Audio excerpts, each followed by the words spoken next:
ஒரு சிறுத்தை காட்டுக்குள்ள பசியோட அலைஞ்சுகிட்டு இருக்குங்க. அப்படி அலைஞ்சுகிட்டு இருக்கும்போது 2 மான்கள பாக்குது. ஒரு கருப்பு மானையும், ஒரு புள்ளி மானையும் பாக்குது. பார்த்த உடனே 2 மான்களையும் துரத்த ஆரம்பிக்குதுங்க.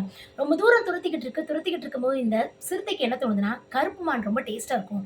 அத ஃபர்ஸ்ட்டு சாப்பிட்றலாம் அப்படின்னு சொல்லிட்டு கருப்பு மான துரத்தி ஓடுதுங்க. இந்த புள்ளி மான விட்டுருது. இந்த கருப்பு மான் வேகமா ஃபாஸ்ட்டா ஓடி இந்த சிறுத்தை கிட்ட இருந்து தப்பிச்சு போயிருதுங்க. இந்த சிறுத்தை இப்ப என்ன நினைக்குதுன்னா, இப்ப கருப்பு மான் ஓடி போச்சு. இப்ப நம்ம புள்ளிமான போய் சாப்பிடலாம் அப்படின்னு திரும்ப வந்த வழியிலே வந்து புள்ளிமான் எங்க இருக்குன்னு துரத்த ஆரம்பிக்குதுங்க. அதுவும் தப்பிச்சு ஓடி போயிருதுங்க. எப்பவுமே நம்மளோட குறிக்கோள் இருக்கு இல்லையா? அது ஒரே சிந்தனையில ஒரே மாதிரி இருக்கணுங்க.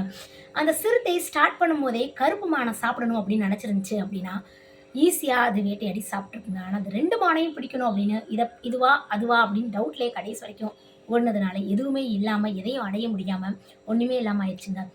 அப்படி இருக்கக்கூடாது. எப்பவுமே நம்ம குறிக்கோள் எப்பவுமே ஸ்ட்ராங்கா இருந்தா, நம்ம அடைய வேண்டிய இலக்க கரெக்ட்டா அடையலாம் அப்படின்றத இந்த ஸ்டோரி மூலமா நான் உங்களுக்கு தெரியப்படுத்துறேங்க. ஸோ இந்த ஸ்டோரி பிடிச்சிருந்தா லைக் பண்ணுங்க, ஷேர் பண்ணுங்க, சப்ஸ்கிரைப் பண்ணுங்க. நன்றி, வணக்கம்.